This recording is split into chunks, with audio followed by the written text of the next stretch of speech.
اعوذ باللہ من الشیطان الرجیم بسم اللہ الرحمن الرحیم۔ عزیز طلبہ، سیکنڈ ایئر سال دوم اردو حصہ نظم، اس کا آج آغاز ہم حفیظ طائب کی لکھی ہوئی نعت سے کرتے ہیں۔ اس سے قبل ہم مولانا ظفر علی خان کی حمد پڑھ چکے، آج ہم نعت پڑھیں گے۔ مولانا ظفر علی خان کی حمد پڑھتے ہوئے میں نے تعارف کروایا تھا کہ کچھ اصناف شعر یعنی اشعار کی قسمیں موضوعاتی ہوتی ہیں جو اپنے موضوع سے پہچانی جاتی ہیں۔ ان کے لیے آپ شکل کوئی بھی حیت سٹرکچر کوئی بھی اختیار کر سکتے ہیں۔ جیسے نعت کے شعر ہیں تو یہ اپنے موضوع سے پہچانے جائیں گے، یعنی وہ اشعار جس میں نبی آخر الزمان خاتم النبیین حضرت محمد مصطفیٰ صلی اللہ علیہ وآلہ وسلم کی شان اقدس میں تعریف پیش کی گئی ہو، تحسین کی گئی ہو، آپ کی حیات مبارکہ کو شعری پیرائے میں پیش کیا گیا ہو، آپ کی سیرت مبارکہ کو شعر کے رنگ میں کہا گیا ہو، آپ کی عادات، آپ کا مزاج، آپ کے معمولات، آپ کی سیرت، آپ کے فرمودات، آپ کے اقوال، ان تمام کو جب ہم شعری قالب میں پیش کریں گے ان کو ہم نعت کہیں۔ اور یہ نعت اردو کی مقبول ترین صنف سخن ہے۔ اردو شاعری میں بہت ساری نعتیں لکھی اور شعراء کرام نعت لکھنے کو اپنے لیے ہمیشہ سے اعزاز سمجھتے رہے ہیں، اور اس میں کوئی شک بھی نہیں کہ یہ بڑا ہی بابرکت کام ہے، بڑی سعادت کا کام ہے کہ نبی محترم جو اس کائنات کی سب سے اعلیٰ اور عرفہ ہستی ہیں ان کی تعریف کی جائے، ان کی توصیف کی جائے، ان کی حیات کو شعروں میں پیش کیا جائے، ان کی عادات کو، ان کی معمولات کو، ان کے فرمودات کو شعری پیرائے میں پیش کیا جائے، شعر کے روپ میں پیش کیا جائے۔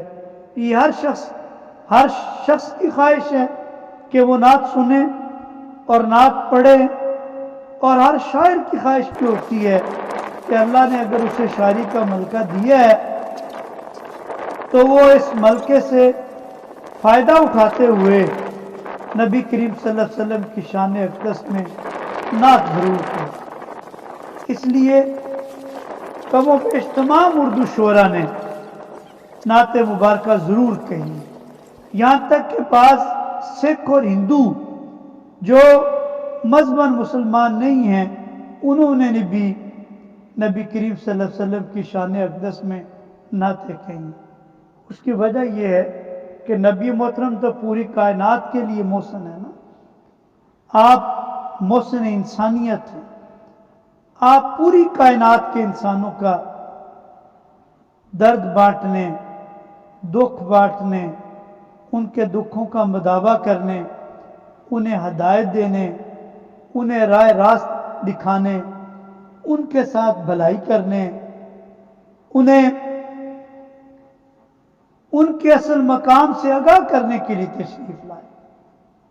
اس لیے آپ صلی اللہ علیہ وآلہ وسلم قیامت تک آنے والے تمام انسانوں کے رہنما ہیں، ہادی ہیں، رہبر ہیں، محسن ہیں۔ تو غیر مسلم شعراء نے بھی نعت کہی، تو نعت کے لیے کوئی بھی پرایا ہو سکتا ہے، غزل ہو سکتی ہے، جیسے ہم نے پچھلی حمد پڑھی وہ بھی غزل حیت میں لکھی گئی، اور یہ جو نعت ہے یہ بھی غزل حیت میں لکھی گئی ہے۔ اور آپ جانتے ہیں نا کہ غزل کے اندر مطلع ہوتا ہے، مقطع ہوتا ہے، ردیف ہوتا ہے، قافیہ ہوتا ہے، اور یہ چاروں چیزیں اس میں موجود ہیں۔ تو یہ نعت رسول مقبول ہے صلی اللہ علیہ وآلہ وسلم، یہ حفیظ طائب نے لکھی ہے نعت۔ وہ جو حمد ہم پڑھ چکے ظفر علی خان کی، اور یہ جو نعت ہم پڑھنے جا رہے ہیں حفیظ طائب کی، ان دونوں کے اندر ایک بات بڑی دلچسپ ہے کہ دونوں کا جو اسلوب ہے، لکھنے کا سٹائل ہے، الفاظ کا چناؤ ہے یا فکر ہے، اس کے اندر ایک جدت موجود ہے۔ یعنی حمد بھی ظفر نے صرف جذباتی انداز میں نہیں کہی، ہماری سوچ کے کئی زاویے اس نے کھولے ہیں، فکر کے کئی در وا کیے ہیں۔ بالکل اسی طرح سے یہ جو نعت رسول مقبول ہے، اس میں بھی حفیظ طائب نے نبی محترم حضرت محمد صلی اللہ علیہ وسلم ختم النبیین، صرف ان کی حیات مبارکہ کو پیش نہیں کیا، ان کی عادات کو یا معمولات کو پیش نہیں کیا، بلکہ پوری سیرت کا، پوری حیات طیبہ کا بہت خوبصورت، بڑے مختصر اور جامع انداز میں احاطہ کیا ہے۔ اس اعتبار سے یہ بہت خوبصورت نعت ہے۔ نعتیں ساری خوبصورت ہوتی ہیں۔ حفیظ طائب جو تھے وہ پاکستان کا ڈسٹرکٹ گوجرانوالہ، ضلع گوجرانوالہ، اس کا ایک شہر ہے، چھوٹا سا قصبہ احمد نگر، اس میں پیدا ہوئے۔ گجرات سے ایف اے کیا، بی اے کیا، اور پھر اس کے بعد وابڈا کے اندر ملازم ہو گئے۔ یہ کچھ عرصہ چلا ملازمت کا، پھر پنجاب یونیورسٹی سے ایم اے پنجابی کیا، تو پنجاب یونیورسٹی کے شعبہ پنجابی سے منسلک ہو گئے۔ پھر وہیں سے انہوں نے پی ایچ ڈی بھی کی۔ انہوں نے اردو زبان میں بھی اور پنجابی زبان، دونوں زبانوں میں شاعری کی ہے حفیظ طائب نے۔ اور حفیظ طائب نے یہ جو نعتیں لکھی ہیں، ان کا پہلا مجموعہ 1978 میں صلو علیہ چھپا، جسے آدم جی ادبی ایوارڈ دیا گیا۔ پھر ان کا پنجابی کا مجموعہ چھپا سکھ متراں دی، اس کو بھی رائٹرز گلڈ ایوارڈ دیا گیا۔ تو اس کے بعد ان کے دیگر مجموعے چھپے، جس میں وہی یاسین، وہی طہا، وصلو علیہ تسلیما، اور اب 2005 میں کلیات حفیظ طائب، اس میں ان کا سارا نعتیہ کلام جمع کر دیا گیا۔ آپ کی دلچسپی کے لیے یہ بات بھی یاد رہے کہ حفیظ طائب جہانیاں بھی تشریف لا چکے ہیں، اور یہاں لالا سرئی صاحب کے ساتھ جب ایک شام منائی گئی، اس میں انہوں نے اپنی نعت یہاں پیش کی۔ اچھا، اسی طرح جو گزشتہ حمد ہم نے پڑھی مولانا ظفر علی خان کی، تو ظفر علی خان جو ہیں وہ بھی جہانیاں تشریف لا چکے ہیں، اور ان کے جو مجموعے ہیں اس میں جہانیاں کے عنوان سے ایک نظم بھی ہے۔ بہرحال حفیظ طائب نے اردو نعت میں ایک نئے سٹائل، ایک نئے اسلوب کو متعارف کروایا۔ ان کی نعت کے اندر ہمیں فکر اور جذبے کا نہایت خوبصورت امتزاج ملتا ہے۔ انہوں نے اپنی نعت میں حیات مبارکہ کے کم و بیش سارے گوشوں کو بیان کرنے کی کوشش کی ہے۔ اس کے لیے انہوں نے مختلف سابقے استعمال کیے۔ سابقہ لفظ نکلا ہے سبقت لے جانے والے سے، یعنی وہ لفظ اگر کسی لفظ سے پہلے ہم کوئی نیا لفظ لگا کے کوئی لفظ بنائیں گے تو وہ جو نیا لفظ ہے وہ سابقہ ہے۔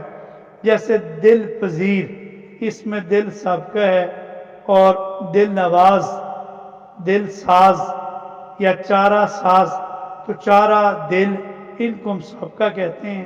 سابقہ اس لیے کہ یہ جو موجود لفظ ہے اس سے سبقت لے جاتے ہیں، اس سے پہلے آ جاتے ہیں۔ لاقہ ہوتا ہے بعد میں آنے والا، سابقہ ہوتا ہے پہلے آنے والا۔ اچھا، اس میں ایک اور بات بھی ذہن میں رہے کہ ایک لفظ ترکیب بھی ہے۔ ترکیب اور چیز ہے، سابقہ اور چیز ہے، لاحقہ اور چیز ہے۔ لاحقہ بعد میں آنے والا، سابقہ پہلے آنے والا، اور ترکیب دو مختلف المانی الفاظ کو ملا کے جب ہم نیا لفظ بنائیں اور اس سے نیا معنی اخذ کریں، نیا معنی مراد لیں، تو اس کو ہم کہتے ہیں ترکیب۔ جیسے آتش نمرود، جیسے ابن مریم، جیسے کوہ طور، یہ ترکیب ہیں، ان کی جمع ترکیب۔ تو حفیظ صاحب نے اس نعت میں نبی کریم صلی اللہ علیہ وسلم کی حیات مبارکہ کو بہت پیارے انداز میں منظوم کی ہے۔ وہ بات اس طرح شروع کرتے ہیں، اب میں پڑھوں گا تو آپ دیکھیں گے اس میں خوش کا سابقہ استعمال کر کے انہوں نے کس طرح سے نبی کریم صلی اللہ علیہ وسلم کی حیات مبارکہ کو پیش کیا ہے۔ خوش خصال، خوش خیال و خوش خبر، خیر البشر، خوش نژاد و خوش نہاد و خوش نظر، خیر البشر۔ اب میں نے بتایا نا کہ یہ نعت ہے اور یہ غزل حیات میں لکھی ہے، تو اس کا مطلب ہے اس میں آپ کو ردیف قافیہ بھی نظر آتا ہے۔ مثلا خیر البشر اس میں ردیف ہے، خبر اور نظر اس میں قافیہ ہے، خوش اس میں سابقہ ہے، خوش سے خوش خصال، خوش سے خوش نژاد۔ اس پہلے شعر میں جو غزل حیات میں لکھی گئی ہے، پہلے شعر میں حفیظ طائب کہتے ہیں کہ نبی محترم صلی اللہ علیہ وسلم آپ خوش خصال ہیں۔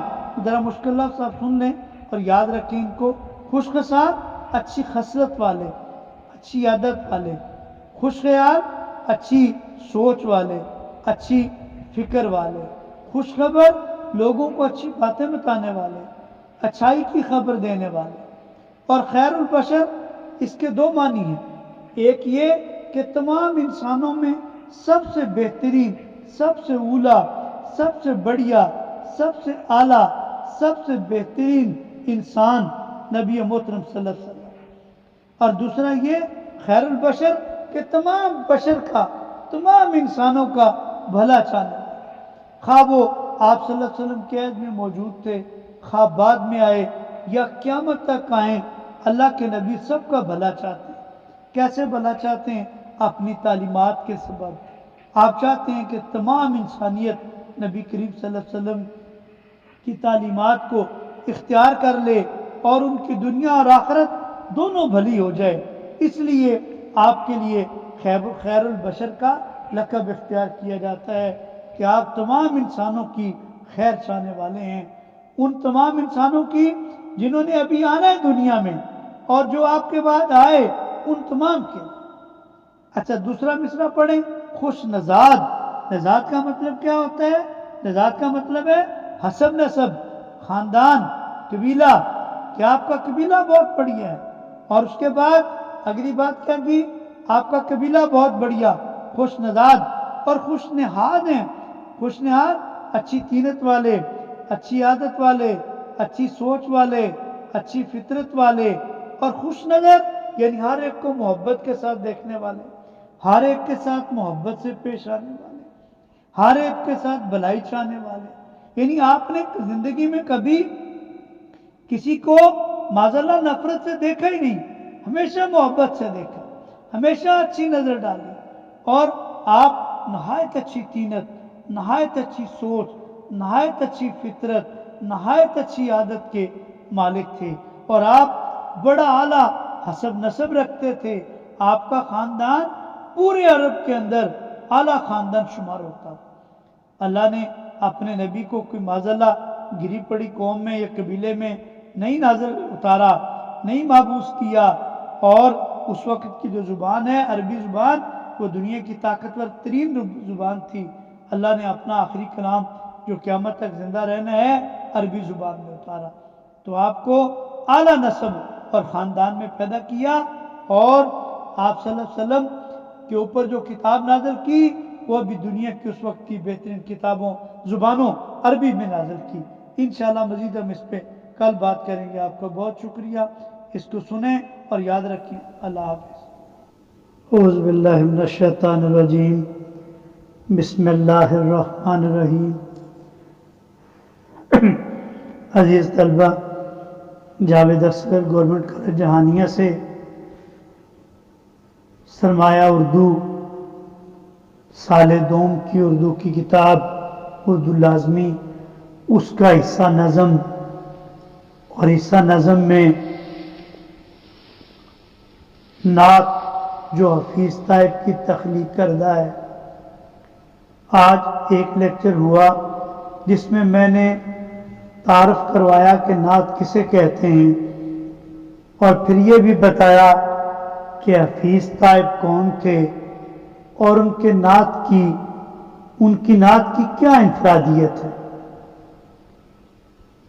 میں نے کہا کہ حفیظ طیب نے جو نعت تخلیق کی ہے، یہ اپنے اسلوب کے اعتبار سے، سٹائل کے اعتبار سے، لفظیات کے اعتبار سے، خیالات کے اعتبار سے، افکار کے اعتبار سے بہت خوبصورت نعت۔ یعنی کمال یہ ہے کہ انہوں نے چند اشعار کے اندر نبی محترم صلی اللہ علیہ وسلم کی حیات مبارکہ کو انتہائی دل نشیں مؤثر پیرائے میں انہوں نے بیان کر دیا۔ حفیظ طیب نے کئی سابقوں سے کام لیا۔ سابقہ میں نے کہا نا کہ سابقہ اس لفظ کو کہتے ہیں جو کسی لفظ سے سبقت لے جائے، پہلے آئے، جیسے خوش خصال میں خوش سابقہ، دل نواز میں دل سابقہ، چارہ ساز میں چارہ سابقہ، صاحب خلق میں صاحب سابقہ۔ تو انہوں نے سابقوں سے اور لاحقوں سے اور تراکیب سے اور الفاظ کے خوبصورت انتخاب سے نبی کریم صلی اللہ علیہ وسلم کی حیات مبارکہ کو پیش کر دیا۔ اور اصل نعت ہے بھی یہی۔ آپ جب بھی کبھی نعت سنیں نا، نعت کو اسی پیمانے پہ پرکھیں کہ کیا نعت پڑھنے والا، لکھنے والا نبی کریم صلی اللہ علیہ وسلم کی حیات مبارکہ، آپ کے کمالات، آپ کے اوصاف، آپ صلی اللہ علیہ وسلم کی عظمت، آپ صلی اللہ علیہ وسلم کی بزرگی، آپ صلی اللہ علیہ وسلم کی سیرت کو بیان کر رہا ہے، اور آپ صلی اللہ علیہ وسلم کی ذات اقدس کی تعریف کر رہا ہے کہ نہیں کر رہا۔ اللہ تعالیٰ نے خود قرآن کے اندر بھی نعت کہی ہے۔ اللہ تعالیٰ نے نبی کریم صلی اللہ علیہ وسلم کی حیات مبارکہ کے بارے میں قرآن میں کئی جگہ ارشادات فرمائے۔ مثلا ایک جگہ فرمایا وَمَا أَرْسَلْنَاكَ إِلَّا رَحْمَةً لِّلْعَالَمِينَ، میں نے تمام انسانوں کے لیے نبی محترم کو، میں نے تمام، یعنی وَمَا أَرْسَلْنَاكَ، میں نے بنا کے بھیجا ہے، کس کو؟ محمد کو۔ وَمَا أَرْسَلْنَاكَ إِلَّا رَحْمَةً لِّلْعَالَمِينَ، تمام عالمین کے لیے میں نے ان کو رحمت بنا کے بھیجا۔ یہ بھی نعت ہے۔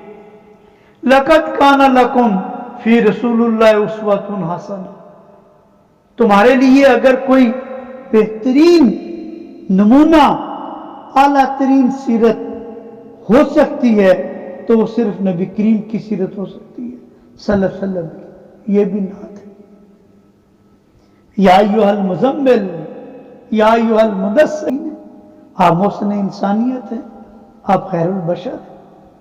اس نعت کا جو پہلا شعر ہے اور غزل ہے میں ہے خوش خصال، اے نبی محترم صلی اللہ علیہ وسلم، آپ تو بہت اچھی خصلت کے مالک ہیں، عادت کے مالک ہیں، اوصاف کے مالک ہیں، کمالات کے مالک ہیں، اور آپ خوش خیال ہیں، آپ لوگوں کا بڑا خیال رکھتے ہیں، آپ لوگوں کو ذرا بھی گزانا نہیں پہنچاتے، ذرا بھی تکلیف نہیں پہنچاتے، ذرا بھی ناراض نہیں کرتے، ذرا بھی خفا نہیں کرتے، آپ لوگوں کی دل شکنی نہیں کرتے، آپ تو بڑے خوش خیال ہیں، اور آپ بڑی اچھی سوچ، بڑی اچھی فکر، بڑے اچھے خیال کے مالک ہیں، اور آپ لوگوں کو خوشخبریاں دینے والے ہیں۔ یہ خوشخبریاں آپ نے دی ہمیں، اللہ ایک ہے، ورنہ انسان تو بھٹک رہا تھا، اسے تو پتہ ہی نہیں تھا کہ وہ خود کیا ہے، یہ کائنات کس نے بنائی، یہ بنانے والا کون ہے، یہ چلانے والا کون ہے، یہ مقصد حیات کیا ہے، یہ زندگی کی معنویت کیا ہے، یہ اچھی خبریں کس نے بتائیں؟ محمد صلی اللہ علیہ وسلم۔ کیا کہا؟ اللہ ایک ہے اور وہی عبادت کے لائق ہے، اور یہ دنیا عارضی ہے، اور تم نے مر جانا ہے اور پھر اٹھائے جانا ہے، اور جواب طئی ہونی ہے، اور جزا و سزا کا تصور ہے۔ یہ ساری خوشخبریاں کس نے دی؟ محمد صلی اللہ علیہ وسلم نے دی۔ اور یہ بھی تو خوشخبری انہوں نے دی کہ اللہ کی اطاعت کرو گے نتیجے میں تمہیں دائمی جنتیں ملیں گی۔ یہ خوشخبریاں بھی کس نے دی؟ محمد صلی اللہ علیہ وسلم نے۔ اور پھر کیا کہا؟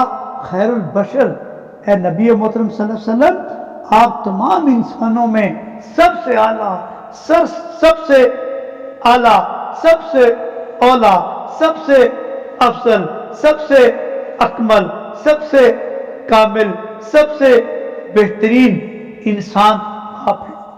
یہاں خیر البشر دو معنی، ایک تو کہ آپ کے مرتبے کو، رتبے کو معاذ اللہ کوئی انسان نہیں پہنچ سکتا، اور انبیاء میں بھی آپ سردار الانبیاء ہیں، اس میں کوئی شک نہیں۔ اور خیر البشر تمام انسانیت کا بھلا چاہنے والا، وما ارسلناک الا رحمۃ للعالمین، تمام انسانیت کی خیر خواہی چاہنے والا۔ آپ صلی اللہ علیہ وسلم نے ایک حدیث میں کہا کہ تم سب لوگ جہنم کے گڑھے کے کنارے کھڑے تھے، میں نے تمہیں کھینچ کے پیچھے کیا۔ دیکھیے کتنے خیر البشر ہیں، بشر کی کتنی ہمدردی آپ صلی اللہ علیہ وسلم نے فرمائی۔ اور قیامت تک کے لیے انسانوں کو ایک اصول، ایک شریعت، ایک راستہ، ایک آئین، ایک دستور، ایک پیغام، ایک تعلیمات دے دی کہ جو خیر البشر نے دیا ہے اس کو لے لو تو تمہارے لیے نفع ہی نفع ہے، منافع ہی منافع۔ اس لیے کہا کہ نبی محترم صلی اللہ علیہ وسلم آپ تو بہت اچھی عادت کے مالک، اچھی خصلت کے مالک۔ کیسے؟ ذرا ایک نظر دیکھیے، 40 سال آپ نے مکہ میں گزارے اور غار حرا میں آپ جاتے تھے، اور حضرت جبرائیل علیہ السلام غار حرا میں وحی لے کے آئے، لیکن 40 سال پہلے آپ مکے کے عظیم ترین انسان آپ تھے، صادق، امین، لوگ آپ کے پاس امانتیں رکھواتے تھے، آپ کو صادق کہتے تھے، آپ کو سچا کہتے تھے، آپ سے زیادہ حسین، جمیل، مکمل کسی کے اخلاق نہیں تھے مکہ کے اندر، صرف محمد صلی اللہ علیہ وسلم کے تھے۔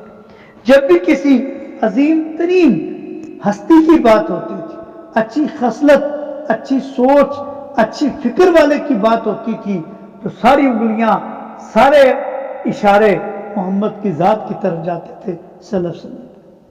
کہا آپ خوش خصال ہیں، آپ نہایت اچھی عادت کے مالک، آپ نے کبھی کسی کو رنج نہیں دیا، کسی سے لڑائی نہیں کی، جھگڑا نہیں کیا، روٹھے نہیں، اذیت نہیں دی، بلکہ کمزوروں کے اور بے قصوں کے محمد سے زیادہ اور کوئی حامی ہے ہی نہیں کائنات کے اندر۔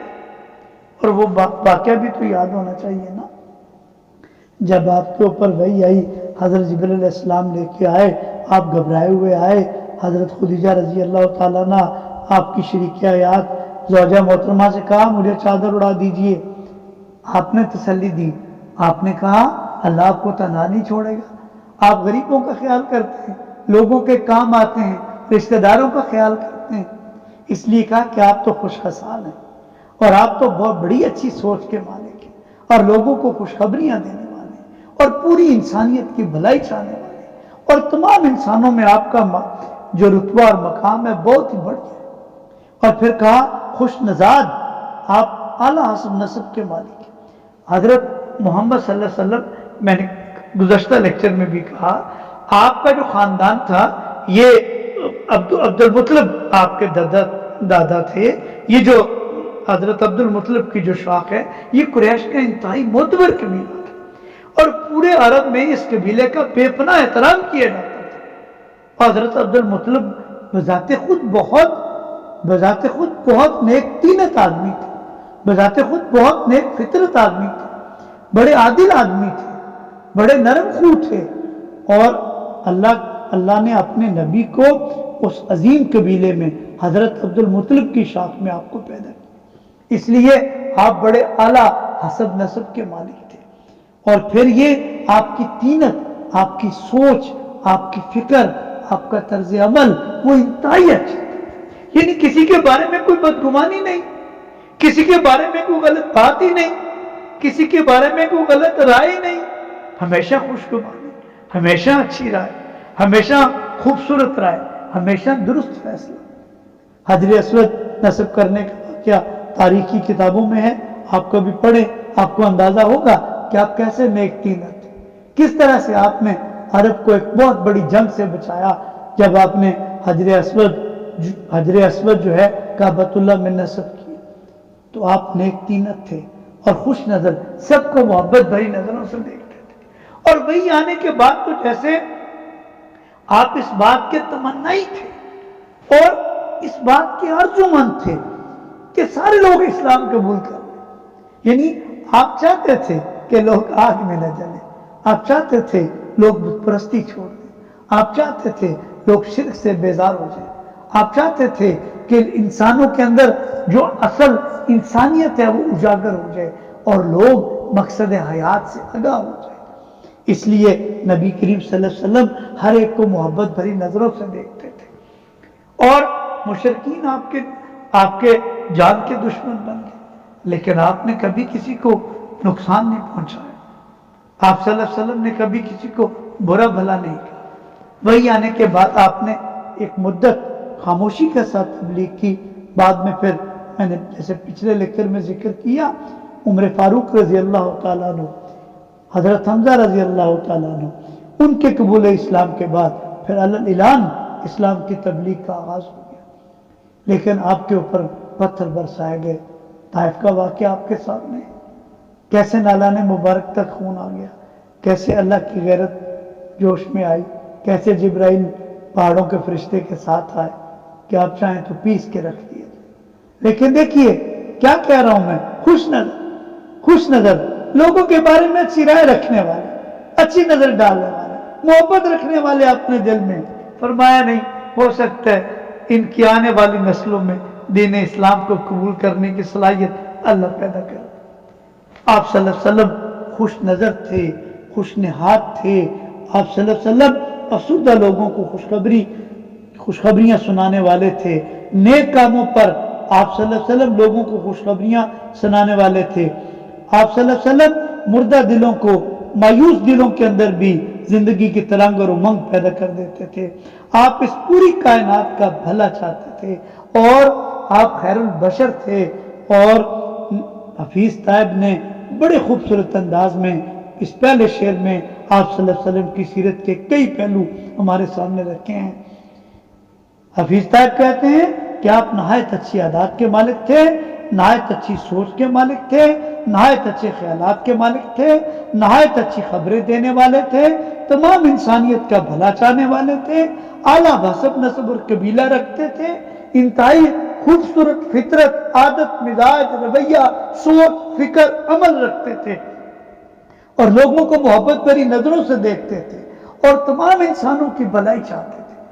اور میں پچھلے لیکچر میں کہہ چکا کہ آپ بےتابانہ انداز میں لوگوں کی طرف جاتے تھے اور ایک خدا کی طرف بلاتے تھے، صرف اس خیال سے کہ یہ لوگ جہنم کے ایندھن نہ بنیں۔ یہ آپ کی عظمت تھی۔ وما ارسلناک الا رحمۃ للعالمین، اللہ نے محمد صلی اللہ علیہ وسلم کو رحمت للعالمین بنا کے بھیجا، اور مقام شکر ہے کہ ہم ان کی امت سے ہیں، مقام شکر ہے کہ ہم ان کے نام لیواؤں میں ہیں، مقام شکر ہے کہ اللہ نے ہمیں اپنے نبی کی امت میں پیدا کیا۔ اور یہ بھی ذہن میں رہے نبی کریم صلی اللہ علیہ وسلم خاتم النبیین ہیں، آپ کے بعد اب کوئی نبی نہیں آئے گا، وہ باب ختم ہو گیا، نبی آنے کے سارے جو امکانات تھے وہ ختم ہو گئے۔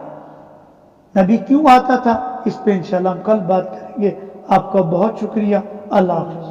من الشیطان الرجیم، بسم اللہ الرحمن الرحیم۔ سال دوم کے عزیز طلبہ، حصہ نظم کا مطالعہ ہم کر رہے ہیں۔ مولانا ظفر علی خان کی حمد پڑھ چکے اور اب ہم حفیظ طائب کی نعت پڑھ رہے ہیں۔ حفیظ طائب اردو کے منفرد نعت لکھنے والے تھے، جن کی نعت کے اندر ہمیں جذبے اور فکر کا امتزاج ملتا ہے، عقیدت ملتی ہے، سوچ ملتی ہے، اور وہ سیرت نبی صلی اللہ علیہ وسلم کو نعت کے پیرائے اور قالب میں ڈھالتے ہیں۔ جہاں ہمارے عشق نبوی کو مہمیز کرتے ہیں، ابھارتے ہیں، وہاں غور و فکر کے دریچے بھی کھولتے ہیں اور ہمیں دعوت دیتے ہیں کہ ہم حیات مبارکہ کو دیکھیں، پڑھیں، سمجھیں، عمل کریں اور اپنی زندگیوں کو نبی کریم صلی اللہ علیہ وسلم کے نقش قدم پر چلانے کے لیے تیار کریں اور پھر دنیا اور آخرت کی خیر و برکت سمیٹیں۔ تو ان کی نعت میں محض جذبہ نہیں ہے، فکر ہے، سوچ ہے، اور ہمیں منظوم انداز میں سیرت نبی پڑھنے کا موقع مل جاتا ہے۔ انہوں نے اردو اور پنجابی دونوں زبانوں میں نعت کہی۔ ان کا انداز، اسلوب بہت خوبصورت ہے۔ وہ کہیں سابقے اور لاحقے سے، کہیں مرکب ترکیب سے نبی کریم صلی اللہ علیہ وسلم کی حیات مبارکہ کو پیش کرتے ہیں۔ ان کے ہاں جذبے اور فکر کے امتزاج، تاثیر، سادگی، روانی، عقیدت، عشق، سبھی کچھ ملتا ہے۔ پہلا شعر ہم کل پڑھ چکے، جس میں وہ کہتے ہیں کہ اے اللہ کے نبی، آپ سے زیادہ تو اس کائنات میں کوئی اچھی سوچ والا، اچھی عادت والا، اچھی فکر والا آیا ہی نہیں۔ اس کائنات نے آپ سے بڑھ کے کوئی خوش خیال نہیں دیکھا، کوئی اچھی سوچ، فکر، جذبے، عادت، اطوار، مزاج، رویے والا اس پوری کائنات میں کوئی آیا نہیں اور نہ قیامت تک کوئی آئے گا۔ آپ خوش خصال ہیں، آپ خوش خیال ہیں، لوگوں کو اچھی سوچ دینے والے ہیں، لوگوں کا خیال رکھنے والے ہیں، لوگوں کا غم بانٹنے والے ہیں، لوگوں کے کام آنے والے ہیں، لوگوں کے دکھوں کا درمان کرنے والے ہیں، لوگوں کے آنسو پونجنے والے ہیں، لوگوں کو اچھی خبریں دینے والے ہیں۔ ذرا ذرا سی چھوٹی نیکی پہ آپ اتنے بڑے اجر کی امید دلاتے ہیں، یہ اچھی خبر ہے نا۔ آپ لوگوں کو کے اندر جو مایوسی ہے اس کو دور کرتے ہیں، جو جہالت ہے اس کو دور کرتے ہیں، جو ناامیدی ہے اس کو دور کرتے ہیں، اور ان کے اندر جو انسانیت سوئی ہے اس کو بیدار کرتے ہیں۔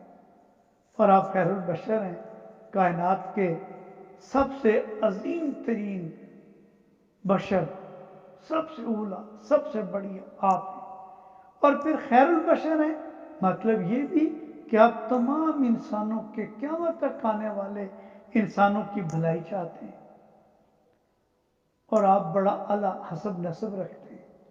اللہ نے آپ کو عرب کے ایک اعلیٰ شاخ قریش اور اس کے بھی ایک اعلیٰ قبیلے حضرت عبد المطلب کے قبیلے میں آپ کو پیدا کیا۔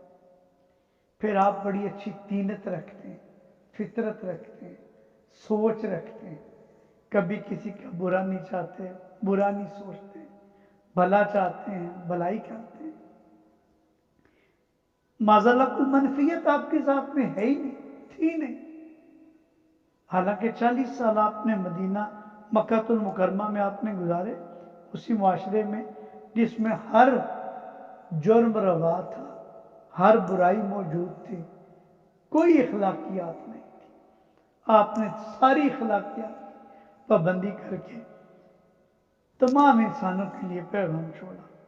اسی معاشرے میں جس میں کوئی قانون، ضابطہ، اخلاقیات، اصول کچھ بھی نہیں تھا، انسانیت بھی نہیں تھی. آپ وہاں نیک تینت کے ساتھ آپ رہے اور 40 سال رہے. آپ خوش نہاد ہیں، دشمنوں کا بھی بھلا چاہا، کوڑا پھینکنے والوں کو بھی دعائیں دی، پتھر مارنے والوں کو بھی دعائیں دی، کانٹے بچھانے والوں سے بھی گلہ نہیں کیا، کبھی کسی سے خفا بھی نہیں ہوئے اور محبت بھری نظروں سے دیکھا. ان کو بھی جو آپ کے ساتھی تھے، ان کو بھی جو آپ کو معذاللہ ستاتے تھے، ان کو بھی جو آپ کے جانی دشمن تھے. آپ خوش نظر تھے، خوش نظر تھے اور آپ خیر البشر ہیں. اور اے نبی محترم صلی اللہ علیہ وسلم، اگلا شعر ہے: دل نواز، دل پذیر، دل نشین و دل کشا، چارہ ساز و چارہ کار و چارہ گر خیر البشر. اب یہ یہاں سابقہ ہے دل. سابقہ میں نے کل بھی بتایا نا، سبقت لے جانے والا، پہلے آنے والا لفظ. جیسے نواز سے پہلے دل آیا تو دل سابقہ بن گیا، جیسے چارہ ساز سے پہلے چارہ آیا تو چارہ سابقہ بن گیا. اس کو ہم ترکیب بھی کہہ سکتے ہیں، دل نوازی کو، چارہ سازی کو. یہ ترکیب بھی ہے، یہ میں کل بتا چکا. دو مختلف المانی الفاظ ملا کے نیا لفظ بنائے تو ترکیب بن جاتی. کہا ہے نبی محترم صلی اللہ علیہ وسلم، آپ دل نواز ہیں، آپ دلوں کو نوازنے والے ہیں، دلوں پر مہربانی کرنے والے ہیں، دلوں کو فتح کرنے والے ہیں، دلوں کو جیتنے والے ہیں. آپ کیسے دلوں کو جیتتے ہیں؟ اے اللہ کے نبی، آپ اپنی بات سے، اپنے انداز تکلم سے، اپنی گفتگو سے، اپنی سچائی سے، اپنے اخلاص سے، اپنی محبت سے، اپنی مربت سے آپ لوگوں کے دلوں کو فتح کرتے چلے جاتے ہیں. اور اصل بادشاہ کون ہے؟ جو دلوں کو فتح کر لے. اور نبی کریم صلی اللہ علیہ وسلم دل نواز تھے، لوگوں کے دلوں کو فتح کرتے چلے جاتے تھے. اور آپ لوگوں پر بڑے مہربان تھے، آپ لوگوں پر بڑے شفیق تھے، آپ ان کے فائدے کی باتیں کرتے تھے. اور آگے کیا کہا؟ دل پذیر. اے اللہ کے نبی، آپ کی باتیں لوگوں کے دلوں میں گھر کرتی جاتی تھی. پذیر حل ہونا، حل ہوتی جاتی تھی، بیٹھ جاتی تھی. جس نے نبی کریم صلی اللہ علیہ وسلم سے جو بات سنی، اس نے اپنے گرہ میں باندھ لی، اس کے دل میں گھر کر گئی، اور پھر وہ اس گھر سے اس دل کے اندر موجود رہی، اور پھر اسی راستے پہ چلا جس میں نبی کریم صلی اللہ علیہ وسلم نے اس کو چلایا، یا جو صحیح راستہ اس کو بتایا اسی پہ چلا. تو نبی محترم، آپ اپنے کلام سے، آپ اپنے تکلم سے، آپ اپنی گفتگو سے، آپ اپنے الفاظ سے، آپ اپنے انداز سے، آپ اپنی باتوں سے، آپ اپنی تعلیمات سے، آپ اپنے اخلاص سے لوگوں کے دلوں کو فتح کر لیتے تھے. اور آپ کی باتیں چونکہ سچی ہوتی تھی، مبنی پر حقیقت ہوتی تھی، ان میں اخلاص ہوتا تھا، آپ کے پیش نظر انسانیت کی بھلائی تھی. آپ خیر البشر ہیں، اور خیر البشر تھے اور ہیں، اور آپ ساری بشر کی بھلائی چاہتے تھے. اس لیے آپ جو بھی بات کرتے تھے اس سے لوگوں کے دل فتح ہوتے جاتے تھے، اور وہ باتیں ان کے دلوں میں گھر کرتی چلی جاتی تھی، دل نشیں دل میں بیٹھ جاتی تھی، دل میں جگہ بنا لیتی تھی. اور جو نبی کریم صلی اللہ علیہ وسلم سے بات سنتا تھا وہ آپ کے دل میں نقش ہو جاتی تھی، آپ کے دل کے اندر گھر کر لیتی تھی، آپ کے دل کے اندر ہمیشہ موجود رہتی تھی. اور دل کشا، اور لوگوں کے دل آپ کی طرف کھینچے چلے جاتے تھے. آپ جب باتیں کرتے تھے لوگ توجہ کے ساتھ آپ کی باتیں سنتے تھے، اور لوگوں کے دل آپ صلی اللہ علیہ وسلم کی طرف کھینچے چلے جاتے تھے. آپ اتنے اخلاص کے ساتھ بات کرتے تھے. اب بات کیسے کی جاتی ہے؟ نمبر ایک تو بات وہی بات اچھی لگتی ہے نا جو سچی ہو، دوسرا کھری ہو، تیسرا واضح ہو، چوتھا سادہ ہو، پانچواں یہ سننے والا یہ سمجھے کہ یہ جو شخص بات کر رہا ہے اس سے بڑھ کر کائنات میں میرا کوئی ہمدرد نہیں ہے، کوئی خیر خواہ نہیں ہے، تو اس کی بات بڑی توجہ سے سنتا ہے۔ اور نبی کریم سے بڑھ کر اس کائنات کا تو کوئی خیر خواہ ہے ہی نہیں، انسانیت کا کوئی خیر خواہ نہیں۔ اس لیے آپ صلی اللہ علیہ وسلم جو بات کرتے تھے قطعیت کے ساتھ کرتے تھے، وضاحت کے ساتھ کرتے تھے، سادگی کے ساتھ کرتے تھے، مختصر بات کرتے تھے، اور وہ باتیں اتنی خوبصورت ہوتی تھی، اتنی سچی ہوتی تھی، اتنی انسانیت کے فائدے کے لیے ہوتی تھی کہ ان کے دل آپ کی طرف کھینچے چلے جاتے۔ صحابہ فرماتے ہیں نبی کریم صلی اللہ علیہ وسلم جب باتیں کرتے تھے اور ہم ان کی باتیں سنتے تھے تو ہمارے سروں پہ پرندے آ کے بیٹھ جاتے تھے، ہمیں احساس ہی نہیں ہوتا تھا کہ ہمارے سروں پہ پرندے بیٹھے۔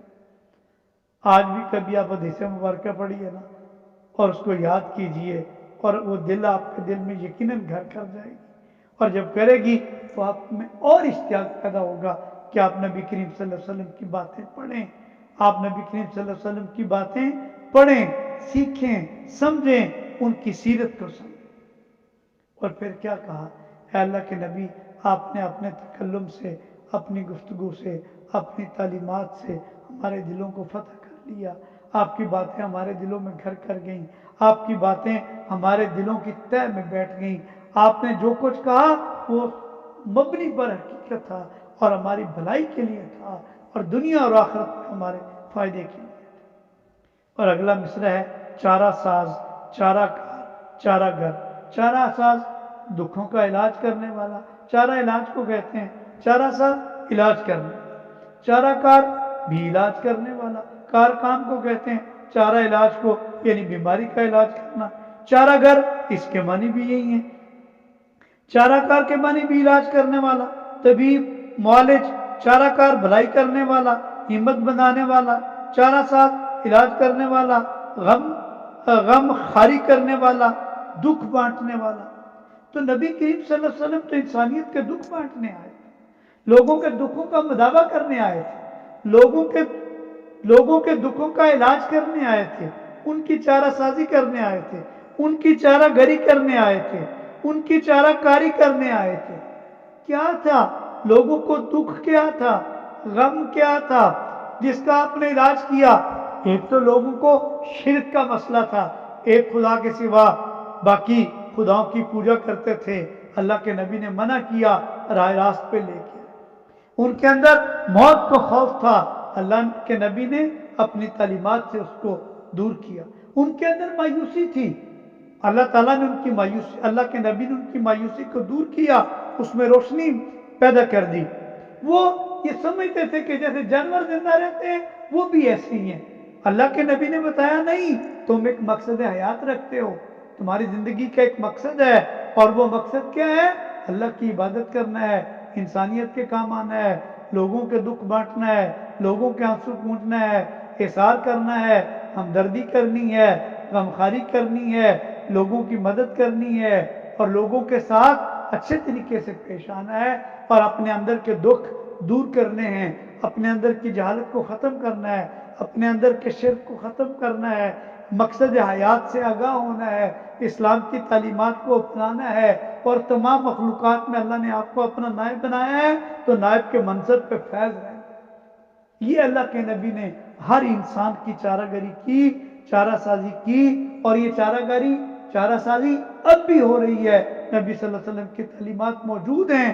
اگر ہم اپنے دکھوں کا مداوع چاہتے ہیں، علاج چاہتے ہیں، چارہ گری چاہتے ہیں، اگر ہم مایوسی سے دور نکلنا چاہتے ہیں، شرک سے نکلنا چاہتے ہیں، جہالت سے نکلنا چاہتے ہیں، انسانیت کے کام آنا چاہتے ہیں، اللہ سے لو لگانا چاہتے ہیں، اللہ کا قرب چاہتے ہیں، نبی کریم صلی اللہ علیہ وسلم کا قرب چاہتے ہیں، نبی کریم صلی اللہ علیہ وسلم کی شفاعت چاہتے ہیں، نبی کریم صلی اللہ علیہ وسلم کی نظر میں محبوب ہونا چاہتے ہیں، تو ان کا بتایا وہ راستہ آج بھی موجود ہے، ان کی لائی ہوئی تعلیمات آج بھی بنوان موجود ہیں، ان کی لائی ہوئی ساری کی ساری شریعت آج بھی ویسی موجود ہے اور قابل عمل ہے اور قیامت تک رہے گی۔ اس لیے اس کائنات کا آپ صلی اللہ علیہ وسلم سے بڑھ کر تو کوئی چارہ ساز نہیں ہو سکتا، کوئی چارہ کار نہیں ہو سکتا، کوئی چارہ گر نہیں ہو سکتا.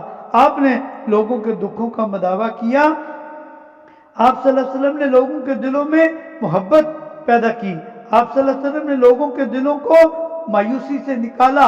آپ صلی اللہ علیہ وسلم نے ان کو مقصد حیات سے آگاہ کیا. آپ صلی اللہ علیہ وسلم نے ان کو بتایا کہ ان کی زندگی کا مقصد کیا ہے. آپ صلی اللہ علیہ وسلم نے جو گرے پڑے لوگ تھے ان کی بھی دستگیری کی، غریبوں کی دستگیری کی، محتاجوں کی دستگیری کی. ان کو ہم اپنے برابر آپ صلی اللہ علیہ وسلم نے بٹھایا.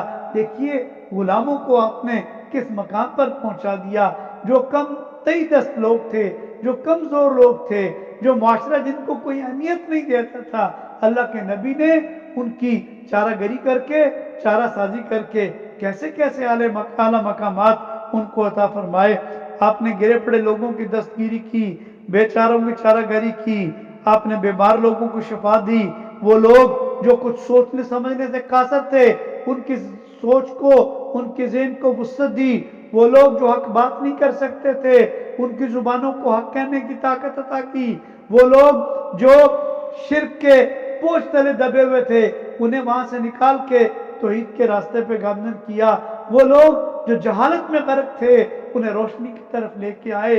اور یہ نبی کریم صلی اللہ علیہ وسلم کی تربیت تھی کہ آپ دیکھیے 13 سالہ نبوت کے بعد کا زمانہ اور 10 سال کا مدنی زمانہ، یہ 23 سال کے اندر ایسا انقلاب نبی کریم صلی اللہ علیہ وسلم نے کیا، ایسی چارہ سازی کی انسانیت کی، ایسی چارہ گری کی، ایسی چارہ کاری کی کہ وہ لوگ جو اونٹ چرانے والے تھے، جو اس مکے کی تہذیب کے اندر رہتے تھے جس میں کوئی اخلاقیت، کوئی قانون، کوئی اصول، کوئی دستور، کوئی آئین، کوئی انسانیت نہیں تھی، وہ آنے والے وقتوں میں دنیا کے امام. انہوں نے پھر دنیا کو، پوری انسانیت کو اور قیامت تک کے لیے دنیا کو نیا نظام معاشرت دیا، نظام معیشت دیا، نظام سیاست دیا، نظام اخلاق دیا، نظام جنگ دیا، نظام حکومت دیا. یہ کس کے سبب ہوا؟ نبی کریم صلی اللہ علیہ وسلم کی تعلیمات کے سبب. اس لیے حفیظ صاحب نے، میں نے کہا نا کہ ہماری فکر کے گوشے وا کرتے ہیں، ہمیں سوچنے پہ مجبور کرتے ہیں کہ نبی کریم صلی اللہ علیہ وسلم بلا شبہ ہمارے لیے اس کائنات میں وہ جو فارسی مصرع ہے، بعد از خدا تو ہی بزرگ قصہ مختصر. اللہ کے بعد اگر کوئی ہستی بہت ہی محترم ہے تو صرف نبی کریم صلی اللہ علیہ وسلم کی ہے، اور خاتم النبیین ہے آپ صلی اللہ علیہ وسلم. اور اے نبی محترم صلی اللہ علیہ وسلم کو کے بارے میں حفیظ صاحب کہتے ہیں کہ آپ کی باتیں دلوں میں گھر کرتی تھیں، آپ دلوں کو فتح کرتے تھے. آپ لوگوں کے دل آپ کی طرف کھینچے چلے جاتے. کیسے نہ کھینچے چلے جائیں؟ اور جو کوڑا پھینکتے ہیں خاتون اور وہ نہیں پھینکتی تو آپ اس کی عادت کو چلے جاتے ہیں. اور جو خاتون باہر جا رہی ہے کہ معاذ اللہ یہاں کوئی جادوگر آ گیا ہے، آپ اس کا سامان اٹھا کے لاتے ہیں. تو آپ صلی اللہ علیہ وسلم کی باتیں دلوں کو فتح کر لیتی تھی، دلوں میں گھر کر لیتی تھی، دل آپ کی طرف کھینچے چلے جاتے تھے. اور جتنے بھی اس عرب معاشرے کے مکہ المکرمہ کی بات کروں، وہ جو پہلا نبی کریم صلی اللہ علیہ وسلم کا جو دورانیہ ہے، وہاں پہ جب آپ تبلیغ فرما رہے ہیں، کیسے بے کس لوگ، بے آسرا لوگ، ٹھکرائے ہوئے اس معاشرے کے وہ سرداران قریش جن کی گردنیں بڑی اکڑی ہوئی تھیں، جو کمتر سمجھتے تھے، سب محمد صلی اللہ علیہ وسلم کے گرد جمع ہو گئے اور محمد صلی اللہ علیہ وسلم کے پروانے ہو گئے اور محمد صلی اللہ علیہ وسلم کی تعلیمات کے سبب پھر وہی لوگ دنیا کے امام بن گئے. تو آپ نے دل نوازی کی، چارہ سازی کی اور لوگوں کے دکھوں کا مداوع کیا.